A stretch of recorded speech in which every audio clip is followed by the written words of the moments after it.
السلام عليكم ورحمة الله وبركاته. الحمد لله نحمده ونستعينه ونؤمن به ونتوكل عليه ونعوذ بالله من شرور أنفسنا ومن سيئات أعمالنا. من يهده الله فلا مضل له ومن يضلله فلا هادي له. وأشهد أن لا إله إلا الله وحده لا شريك له وأشهد أن سيدنا محمدا عبده ورسوله أرسله بالهدى ودين الحق ليظهره على الدين كله ولو كره المشركون. صلى الله وسلم على سيدنا محمد المحمود في الإيجاد والوجود الفاتح لكل شاهد ومشهود وعلى آله وصحبه أجمعين. أما بعد، أعوذ بالله من الشيطان الرجيم. بسم الله الرحمن الرحيم. يا أيها الذين آمنوا اتقوا الله وكونوا مع الصادقين. صدق الله مولانا العلي العظيم. ബഹുമാനമുള്ള സഹോദരങ്ങളെ, സഹോദരിമാരെ, അല്ലാഹു നമുക്ക് കനിഞ്ഞേകിയ ഈ വിശുദ്ധ റമളാനു ഷരീഫ് നമുക്കെല്ലാവർക്കും അനുകൂലമായി സാക്ഷി നിൽക്കുമാർ അല്ലാഹു നമ്മളിൽ നിന്ന് സ്വീകരിക്കുമാറാവട്ടെ. എൻ്റെ പ്രിയപ്പെട്ട സഹോദരിമാരെ, വിശുദ്ധ റമളാനു ഷരീഫ് നമ്മളിൽ നിന്ന് വിട പറയാൻ പോകുന്ന ഈ സാഹചര്യത്തിൽ റമളാനു ഷരീഫ് വിട പറയുമ്പോൾ റമളാനിൽ കൈവരിച്ചതായിരിക്കുന്ന എല്ലാ ആത്മവിശുദ്ധിയും റമളാനോട് ബന്ധപ്പെട്ട് അള്ളാഹു നമുക്ക് അനുഗ്രഹമായി നൽകിയ വിശുദ്ധ പെരുന്നാൾ ദിവസത്തിൽ നമ്മളത് കളഞ്ഞു കുളിക്കുന്ന ഒരു ദാരുണ രംഗമാണ് നമ്മളിൽ കണ്ടുകൊണ്ടിരിക്കുന്നത്. സത്യത്തിൽ അല്ലാഹു റബ്ബ് സുബ്ഹാനഹു വ തആല നമ്മെ പഠിപ്പിക്കുന്നത് ഹബീബുന റസൂലുള്ളാഹി സ്വല്ലല്ലാഹു അലൈഹി വസല്ലമ തങ്ങൾ നമ്മോട് പഠിപ്പിച്ചിട്ടുണ്ട്. വിശുദ്ധമായ 2 പെരുന്നാൾ ദിവസങ്ങൾ അല്ലാഹു റബ്ബ് സുബ്ഹാനഹു വ തആല ഒരു മുഅ്മിനായ മനുഷ്യനിക്ക് നൽകിയത് അവൻ ആത്മീയമായി സന്തോഷിക്കുവാൻ വേണ്ടിയാണ്. അല്ലാഹുവിനെ ഓർക്കുവാനും അല്ലാഹുവിനിക്ക് നന്ദി പറയുവാനും വേണ്ടിയാണ് അല്ലാഹു വിശുദ്ധമായ പെരുന്നാൾ സുദിനം നമുക്ക് കനിഞ്ഞേകിയത്.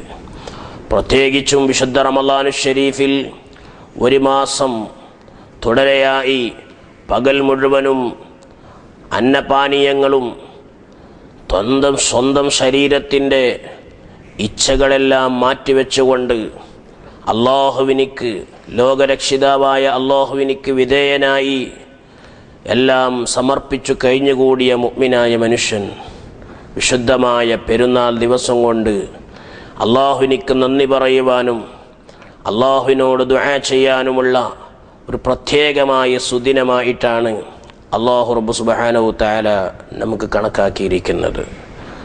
പക്ഷേ ആധുനിക സമുദായം ഇന്ന് വിശുദ്ധ പെരുന്നാളെന്ന് പറയുമ്പോൾ കേവലം അനിസ്ലാമികമായ പ്രവർത്തനങ്ങൾ കാഴ്ചവെച്ചുകൊണ്ട് അമൂല്യമായ വിശുദ്ധ പെരുന്നാൾ ദിവസം തൻ്റെ കുടുംബക്കാരുടെയും മക്കളോടും ചേർന്നുകൊണ്ട് അള്ളാഹുവിന് പൊരുത്തപ്പെട്ട രീതിയിൽ സന്തോഷിക്കേണ്ട വിശുദ്ധ പെരുന്നാൾ ദിവസം അനാവശ്യമായി ബീച്ചുകളിലും ക്ലബ്ബുകളിലും അതുപോലെ സിനിമാശാലകളിലുമൊക്കെ ചെന്നുകൊണ്ട് അനാവശ്യമായി റമളാനിൻ്റെ ആ 30 ദിവസത്തിൽ ചെയ്തു കൂട്ടിയതായിരിക്കുന്ന സൽക്കർമ്മങ്ങളെപ്പോലും നിഷ്ഫലമാക്കുമാർ വളരെ മോശപ്പെട്ട പ്രവർത്തനങ്ങളിലാണ് ദൗർഭാഗ്യവശാൽ കഴിഞ്ഞുകൂടാറുള്ളത്. എന്നാൽ എൻ്റെ പ്രിയപ്പെട്ട സഹോദരിമാരെ, സഹോദരങ്ങളെ, വിശുദ്ധമായ പെരുന്നാൾ കൊണ്ട് ഉദ്ദേശിക്കപ്പെടുന്നത് തീർച്ചയായിട്ടും ഇതല്ല. അള്ളാഹുവിനെ സ്മരിക്കുവാനും അള്ളാഹുവിനിക്ക് വേണ്ടി നിസ്കരിച്ചുകൊണ്ട് പരസ്പരം മുസ്ലിമീങ്ങൾ സൗഹാർദ്ദത്തിൻ്റെയും സ്നേഹത്തിൻ്റെയും സന്ദേശങ്ങൾ കൈമാറി കഴിഞ്ഞുപോയ ജീവിതങ്ങളിൽ മുറിക്കപ്പെട്ടതായിരിക്കുന്ന ബന്ധങ്ങൾ പുനഃസംഘടിപ്പിച്ചുകൊണ്ട് വളരെയധികം ഏകോദര സഹോദരന്മാരായി കഴിയുവാനും അതിലൂടെ അള്ളാഹുവിനിക്ക് വിധേയത്വം കാണിക്കുവാനുമാണ് സത്യത്തിൽ ശ്രമിക്കേണ്ടത്. അള്ളാഹുവിൻ്റെ റസൂൽ സല്ലല്ലാഹു അലൈഹി വസല്ലമ തങ്ങൾ പറയുന്നുണ്ട്, 2 ദിവസങ്ങൾ അള്ളാഹു റബ്ബ് സുബ്ഹാനഹു വ തആല നമുക്ക് സന്തോഷിക്കുവാൻ ആഘോഷ ദിനമായി ഈദായി അള്ളാഹു റബ്ബ് സുബ്ഹാനഹു വ തആല നമുക്ക് നൽകിയിരിക്കുന്നു. ആ ദിവസത്തിൽ അള്ളാഹു വ്രതം ഹറാമാക്കിയിരിക്കുന്നു, നോമ്പ് ഹറാമാക്കിയിരിക്കുന്നു. കാരണം 1 മാസം ഭക്ഷണം കഴിക്കാതെ ഭക്ഷണത്തിനെല്ലാം നിയന്ത്രണം ഏർപ്പെടുത്തിയ മനുഷ്യൻ അന്ന് നോമ്പനുഷ്ഠിക്കാൻ പാടില്ല. മാത്രമല്ല ഹലാലായ ഭക്ഷണങ്ങൾ അന്ന് ധാരാളം കഴിക്കുവാനും അതേപോലെ തന്നെ ഹലാലായ അനുവദനീയമായ വിനോദങ്ങളിൽ ഏർപ്പെടുവാനുമാണ് അന്നത്തെ ദിവസം അള്ളാഹു നമുക്ക് കനിഞ്ഞേകിയത്. എന്നാൽ എൻ്റെ പ്രിയപ്പെട്ട സഹോദരന്മാരെ, ആ ദിവസം നമ്മൾ അള്ളാഹു പൊരുത്തപ്പെടാത്ത ഒരുപാട് വിഷയങ്ങളിലായി കഴിഞ്ഞുകൂടുന്നത് വളരെ ദൗർഭാഗ്യകരമാണ്. പെരുന്നാൾ സുദിനമെന്ന് പറയുമ്പോൾ ആ പെരുന്നാൾ ദിവസത്തിൽ നാം ചെയ്യേണ്ട ഏറ്റവും പ്രധാനമായ ചില സൽക്കർമ്മങ്ങളിലേക്ക് നമ്മൾക്കൊരു എത്തിനോട്ടം നടത്താം. പെരുന്നാൾ ദിവസം നമ്മൾ ചെയ്യേണ്ട, പ്രത്യേകിച്ചും ഈദുൽ ഫിത്തറിൻ്റെ ദിവസം നാം ചെയ്യേണ്ട വളരെ പ്രധാനപ്പെട്ട ഒരു നിർബന്ധ കർമ്മമാണ് ഫിത്ർ സക്കാത്ത് എന്ന് പറയുന്നത്. ഫിത്ർ സക്കാത്ത് എന്ന് പറയുമ്പോൾ ഓരോ ദേഹത്തിൻ്റെയും സക്കാത്തായിട്ടാണ് അല്ലാഹു റബ്ബ് സുബ്ഹാനഹു വ തആല അത് നമുക്ക് നിർബന്ധമാക്കിയത്. പെരുന്നാളിൻ്റെ തലേ ദിവസം, അതായത് റമളാനിൻ്റെ അവസാനത്തെ നിമിഷവും പെരുന്നാൾ സുദിനത്തിൻ്റെ തുടക്കത്തിൻ്റെ നിമിഷവും ചേരുമ്പോഴേക്കാണ് ഒരു മനുഷ്യനിക്ക് ഫിത്ർ സക്കാത്ത് നിർബന്ധമാകുന്നത്. ഫിത്ർ സക്കാത്ത് എന്ന് പറയുമ്പോൾ ഒരു മുസ്ലിമായ മനുഷ്യൻ പെരുന്നാളിൻ്റെ തലേ ദിവസത്തിൻ്റെ സൂര്യാസ്തമയം മുതൽ സൂര്യാസ്തമയത്തിന് മുമ്പ് തൻ്റെ ആശ്രിതരായി കഴിഞ്ഞുകൂടിയ തൻ്റെയും തൻ്റെ ആശ്രിതരായി കഴിഞ്ഞുകൂടിയവരുടെയും ഓരോ ശരീരത്തിനും ഏകദേശം 2 കിലോ 600 ഗ്രാം നാടിൻ്റെ സാധാരണ ഭക്ഷണം, നമ്മുടെ നാട്ടിൽ അരിയായതുകൊണ്ട് ആ 2 കിലോ 600 അരി വിതരണം ചെയ്യൽ നിർബന്ധമാണ്. ഒരാൾക്ക് 10 മക്കളുണ്ടെങ്കിൽ ആ 10 മക്കൾക്കും ഓരോ ശരീരത്തിനും 2 കിലോ 600 വീതം നമ്മൾ ഫിത്ർ സക്കാത്തായി നൽകണം. ഇത് പറയുമ്പോൾ ഫിത്ർ സക്കാത്ത് നിർബന്ധമാകുന്നത് പെരുന്നാൾ ദിവസത്തിൻ്റെയും രാത്രിയുടെയും പകലിൻ്റെയും തൻ്റെയും തൻ്റെ ആശ്രിതരുടെയും ചെലവ് കഴിച്ച് കൊടുക്കാനുള്ള കടങ്ങളുടെ വകയും കഴിച്ച് ബാക്കിയുണ്ടെങ്കിൽ ഫിത്ർ സക്കാത്ത് കൊടുക്കൽ നിർബന്ധമാണ്. അപ്പോൾ ഫിത്ർ സക്കാത്ത് കൊടുക്കുമ്പോൾ തൻ്റെയും തൻ്റെ ചെലവിൽ തൻ്റെ ആശ്രിതരായി കഴിഞ്ഞുകൂടുന്ന തൻ്റെ ഭാര്യ, മക്കൾ, പ്രായമുള്ളതായിരിക്കുന്ന മാതാപിതാക്കൾ, ഇങ്ങനെ തൻ്റെ ആശ്രിതരായി കഴിഞ്ഞുകൂടുന്നവരുടെയും ഫിത്ർ സക്കാത്ത് കൊടുക്കൽ നിർബന്ധമാണ്. ഫിത്ർ സക്കാത്തിൻ്റെ സമയം പെരുന്നാൾ സൂര്യോദയം മുതൽ വൈകുന്നേരം സൂര്യാസ്തമയം വരെ കൊടുക്കാം. പക്ഷേ ഏറ്റവും നല്ലത് ഫിത്ർ സക്കാത്തിൻ്റെ സമയം പെരുന്നാൾ സൂര്യോദയത്തിന് ശേഷം പെരുന്നാൾ പള്ളിയിലേക്ക് നിസ്കരിക്കാൻ പോകുന്നതിന് മുമ്പ്, പെരുന്നാൾ നിസ്കാരത്തിന് വേണ്ടി പള്ളിയിൽ പോകുന്നതിന് മുമ്പ് അതൊക്കെ വിതരണം ചെയ്ത് അർഹരായ ആളുകൾക്ക് വിതരണം ചെയ്ത് പള്ളിയിലേക്ക് പോകലാണ് ഏറ്റവും ഉത്തമം. പക്ഷേ പെരുന്നാൾ വൈകുന്നേരം സൂര്യാസ്തമയത്തിന് അങ്ങോട്ട് പിന്തിക്കൽ പാടുള്ളതല്ല. അപ്പോൾ പെരുന്നാളിൻ്റെ ഈ ഫിത്ർ സക്കാത്ത് എന്ന് പറയുമ്പോൾ സാധാരണ സക്കാത്തിൻ്റെ അർഹരായ ആളുകൾക്ക് തന്നെയാണ് ഫിത്ർ സക്കാത്ത് കൊടുക്കേണ്ടത്. അതായത് ഫിത്ർ സക്കാത്ത് കൊടുക്കൽ നിർബന്ധമായ കക്ഷികൾ, അതായത് ഫക്കീർ, ദരിദ്രൻ. ദരിദ്രൻ എന്ന് പറയുമ്പോൾ ജീവിക്കാൻ ഒരു വകയുമില്ലാത്ത മനുഷ്യൻ, അവനിക്കാണ് ഫക്കീർ എന്ന് അറബിയിൽ പറയുന്നത്. തൻ്റെ ജീവിതത്തിൽ അനുയോജ്യമായ ഒരു സമ്പാദ്യവുമില്ലാത്ത മനുഷ്യൻ. രണ്ടാമത് മിസ്കീൻ എന്ന് പറയും. മിസ്കീൻ എന്ന് പറഞ്ഞാൽ തൻ്റെ ജീവിതത്തിൽ തനിക്ക് അനുയോജ്യമായൊരു സമ്പാദ്യമുണ്ട്, പക്ഷേ ആ സമ്പാദ്യം തൻ്റെ ജീവിതത്തിന് മതിയാകാത്തവൻ. ഉദാഹരണത്തിന് ഒരാൾക്ക് 300 രൂപയുടെ ജോലി, ഒരു ദിവസം 300 രൂപ കിട്ടുന്നൊരു ജോലിയുണ്ട്, പക്ഷേ അവൻ്റെ ചെലവ് 400 രൂപയാണ്. എന്നാൽ അവൻ മിസ്കീന്മാരുടെ പട്ടികയിൽ പെടുന്നു. ഇവനിക്കും ഫിത്ർ സക്കാത്ത് കൊടുക്കാം. അതേപോലെ മൂന്നാമത്തെ വിഭാഗമാണ് കടം കൊണ്ട് വലഞ്ഞവൻ. നാട്ടിൽ കടം കൊണ്ട് വിഷമിക്കുന്നവരുടെ കാര്യങ്ങൾ മനസ്സിലാക്കി അത്തരം ആളുകൾക്ക് ഫിത്ർ സക്കാത്ത് കൊടുക്കേണ്ടതാണ്.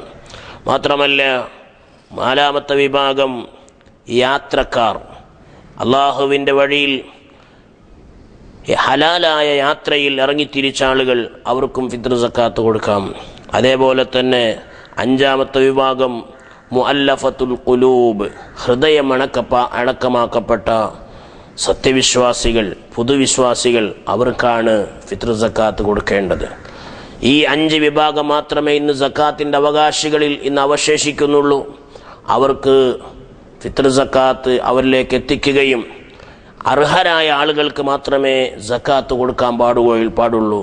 പക്ഷേ ഇന്ന് ചില നാടുകളിൽ കാണുന്നത്, തൻ്റെ അപ്പുറത്തെ വീട് അവരുടേതായിരിക്കുന്ന കഴിവൊന്നും പരിഗണിക്കാതെ എങ്ങനെയെങ്കിലും ഇതൊന്ന് കൊടുത്താൽ മതി എന്ന നിലയിൽ അങ്ങോട്ടും ഇങ്ങോട്ടും ഫിത്ർ സക്കാത്ത് കൈമാറുന്നതായി പല സ്ഥലങ്ങളിലും കണ്ടുവരുന്നുണ്ട്. പക്ഷേ സക്കാത്ത് കൊടുക്കുമ്പോൾ അതിൻ്റെ അർഹരായ ആളുകൾക്ക് കൊടുത്തില്ലെങ്കിൽ സക്കാത്ത് വീടുകയില്ല എന്നും നമ്മൾ മനസ്സിലാക്കേണ്ട ഒരു യാഥാർത്ഥ്യമാണ്. നമ്മൾ ഒരുപാട് സക്കാത്ത് കൊടുത്തിട്ടുണ്ടാകും, പക്ഷേ സക്കാത്ത് അത് അർഹരായ ആളുകളെ ഏൽപ്പിച്ചില്ലെങ്കിൽ അത് സക്കാത്ത് വീടുകയില്ല. മാത്രമല്ല, സക്കാത്ത് കൊടുക്കുമ്പോൾ ഇത് എൻ്റെ ഫിത്ർ സക്കാത്താണ് എന്ന് മനസ്സിൽ നിയത്ത് കരുതൽ വളരെ നിർബന്ധമാണ്. നിയത്ത് കരുതിയില്ലെങ്കിൽ അത് ഫിത്ർ സക്കാത്താവുകയില്ല. ഇത് വളരെയധികം നമ്മൾ ശ്രദ്ധിക്കേണ്ട വിഷയം തന്നെയാണ്. അതേപോലെ ഇങ്ങനെ ഫിത്ർ സക്കാത്തിൻ്റെ കാര്യം വളരെയധികം ഗൗരവത്തിൽ കണക്കിലെടുത്തുകൊണ്ട് അത് അർഹരായ ഇന്ന് പലരും ഫിത്ർ സക്കാത്ത് കൊടുക്കുന്നുണ്ട്, പക്ഷേ ഈ കാര്യം ശ്രദ്ധിക്കാറില്ല. അത് അർഹരായ ആളുകൾക്ക് നമ്മളുടേതായിരിക്കുന്ന ഫിത്ർ സക്കാത്ത് എത്തിക്കാനുള്ള ഒരു വ്യവസ്ഥാപിതമായ പ്രവർത്തനത്തിലേക്ക് നമ്മൾ ഇറങ്ങണം. അല്ലാഹു റബ്ബ് സുബ്ഹാനഹു വ തആല അതിന് നമുക്ക് തൗഫീക്ക് ചെയ്യട്ടെ. അതേപോലെ തന്നെ വിശുദ്ധമായ പെരുന്നാൾ ദിവസം പള്ളിയിലേക്ക് പോകുന്നവരും അല്ലാത്തവർക്കും കുളിക്കൽ സുന്നത്താണ്. ആണുങ്ങൾക്കും പെണ്ണുങ്ങൾക്കും കുട്ടികൾക്കും മുതിർന്നവർക്കുമെല്ലാം പെരുന്നാൾ സുദിനത്തിന് വേണ്ടി കുളിക്കൽ ഒരു സുന്നത്തായ കാര്യമാണ്. അതാരും സുന്നത്തായി പെരുന്നാളിൻ്റെ കുളി ഞാൻ കുളിക്കുന്നു എന്ന് നിയത്ത് ചെയ്ത് അങ്ങനെ തന്നെ കുളിക്കണം, എന്നാൽ പെരുന്നാളിൻ്റെ സുന്നത്ത് കുളി നമുക്ക് കിട്ടുകയുള്ളൂ. അതൊരു പ്രധാനപ്പെട്ടൊരു ഇബാദത്തും കൂടിയാണ് പെരുന്നാൾ ദിവസത്തിന് വേണ്ടി കുളിക്കുക എന്നുള്ളത്. അതേപോലെ ഉള്ളതിൽ പുതിയ വസ്ത്രങ്ങൾ ധരിക്കുകയും അതേപോലെ പരസ്പരം കുടുംബാംഗങ്ങളെ സന്ദർശിച്ചുകൊണ്ട് വിശുദ്ധമായ പെരുന്നാൾ ദിവസത്തിൻ്റെ സന്ദേശം അങ്ങോട്ടും ഇങ്ങോട്ടും കൈമാറുകയും പെരുന്നാൾ അള്ളാഹു പൊരുത്തപ്പെട്ട രീതിയിൽ നമ്മൾ അള്ളാഹുവിനിക്ക് വിധേയനായിക്കൊണ്ട് എവിടെയും ഒരു മുഅ്മിനായ മനുഷ്യനെ സംബന്ധിച്ചിടത്തോളം ഏതൊരു പ്രവർത്തനം അവൻ നടത്തുമ്പോഴും അവൻ ചിന്തിക്കേണ്ടത്, ഞാൻ ഈ ചെയ്യുന്ന പ്രവർത്തനം എൻ്റെ അള്ളാഹു ഇഷ്ടപ്പെടുന്നുണ്ടോ എന്നതാണ്. അല്ലാതെ നമ്മൾക്ക് തോന്നിവാസിയായി ജീവിക്കാൻ ഒരിക്കലും ഇസ്ലാം അനുവദിക്കുന്നില്ല.